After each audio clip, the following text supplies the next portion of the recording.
ജാബിർക്കാണുള്ളത്. മൂപ്പരോട് ഞാൻ പറഞ്ഞിട്ടില്ല, ഒന്ന് പറയാം അല്ലേ? ജാബിർക്ക ഞാൻ പോകാ, നാളെ കയറാട്ടോ. നാളെ കയറാണോ? ടിക്കറ്റ് ഇതൊക്കെ വെറുതെ തട്ടിപ്പാണ്. ലോട്ടറി ഉണ്ടോ? ഈ സാധനം കൊണ്ടാണ് ഞാനും എൻ്റെ കുടുംബം കഴിഞ്ഞു പോകുന്നത്. പിന്നെ അതിലുപരി കാരുണ്യ ലോട്ടറി എടുക്കുന്നതോടുകൂടി ഞാൻ കുറേ ആൾക്കാരെ സഹായിക്കുകയും കൂടിയാണ് ചെയ്യുന്നത്. എത്ര പാവത്തങ്ങളാണ് ഇതിൽ പിന്നെ സർക്കാർ അവർക്ക് സാമ്പത്തികം എത്തിച്ചു കൊടുക്കുന്നത്. കേരള ഫിനാൻസ് കോർപ്പറേഷൻ ആ സാധനത്തിൽ 80-70% സബ്സിഡിയോട് കൂടി ചെക്കന്മാർക്ക് ഈ ലോണാണ്. ഇനി കേൾക്കൂല. കൃഷിക്കുണ്ട്. അത് ഞാൻ പറഞ്ഞുതരാം. കൃഷിക്ക് സബ്സിഡി ഉണ്ട്. കൃഷി എന്ന് പറഞ്ഞാൽ നമ്മളെ മറ്റേ മണ്ണിലിടുന്ന മാത്രമൊന്നുമല്ല, ഇവിടെ ചെക്കന്മാർക്ക് കൊടുക്കുന്ന നല്ല നല്ല പദ്ധതികളുണ്ട് സർക്കാരിന്. അതിനെക്കുറിച്ച് ആദ്യം ഇങ്ങനെ പഠിച്ചോ. ഞാൻ കുറച്ച് സാധനങ്ങൾ വാങ്ങുന്നു. Okay okay.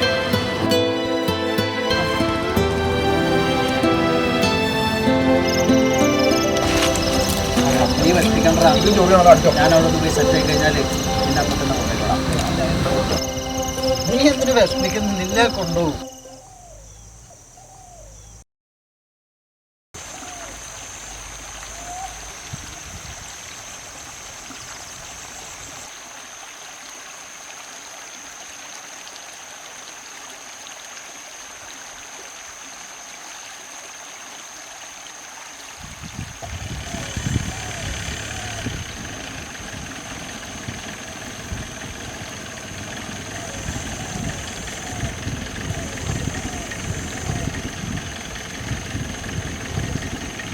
നല്ല ലാൻഡ് ചെയ്തു അല്ലേ?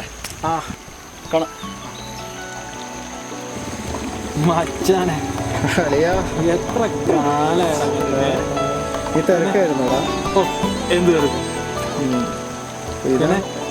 കുറെ നേരമായി നിൽക്കാൻ വേണ്ടിട്ട്. അതിലെ വരെയായിരുന്നു ചേനാ. ഇതാ നമ്മളെ സാമ്രാജ്യം. ഇതൊക്കെ എങ്ങനെ സംഭവിച്ചടാ? അത് നമ്മളെ ജാബിർക്ക് തന്നെയാണ് കാരണക്കാരൻ. പുള്ളിയാണ് നമ്മുടെ വഴികാട്ടി. അപ്പൊ ഒക്കെ കാര്യമായിരുന്നില്ല.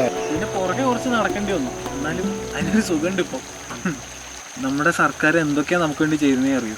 അതൊന്നും ആർക്കും അറിയില്ലാത്തതുകൊണ്ടാണ് ഞാൻ കുറച്ചൊക്കെ പുറകെ നടന്നെങ്കിലും കുറേയൊക്കെ അറിയാൻ പറ്റി. അങ്ങനെ ഇത്രയൊക്കെ നമ്മൾ ഉണ്ടാക്കിയെടുത്തത്.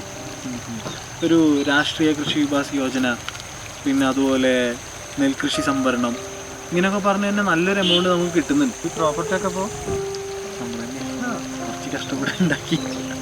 2 വർഷം അതൊക്കെ പോട്ടെ, 2 വർഷമല്ലേ ഇനി കിടക്കല്ലേ അങ്ങോട്ട്. നമുക്ക് മനസ്സിലെങ്കിൽ നമുക്ക് രക്ഷപ്പെടാനുള്ള മാർഗവും നമ്മുടെ സർക്കാരിനോട് ചെയ്ത് അത് മനസ്സിലാക്കാൻ കുറച്ച് സമയം എടുക്കുന്നു. പിന്നെ ഇപ്പോൾ ഒരു പ്രൊജക്റ്റ് വേണ്ടിയിട്ടാണ്. ഒരു പ്രൊജക്റ്റ് നമ്മളവിടെ സബ്മിറ്റ് ചെയ്ത് അപ്രൂവ് ആയിട്ടുണ്ടെങ്കിൽ 50% ഗവൺമെൻറ് തന്നെ ചെയ്തു തരും.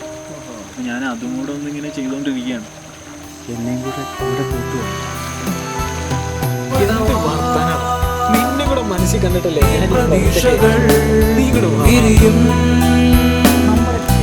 നല്ല നാടുകൾ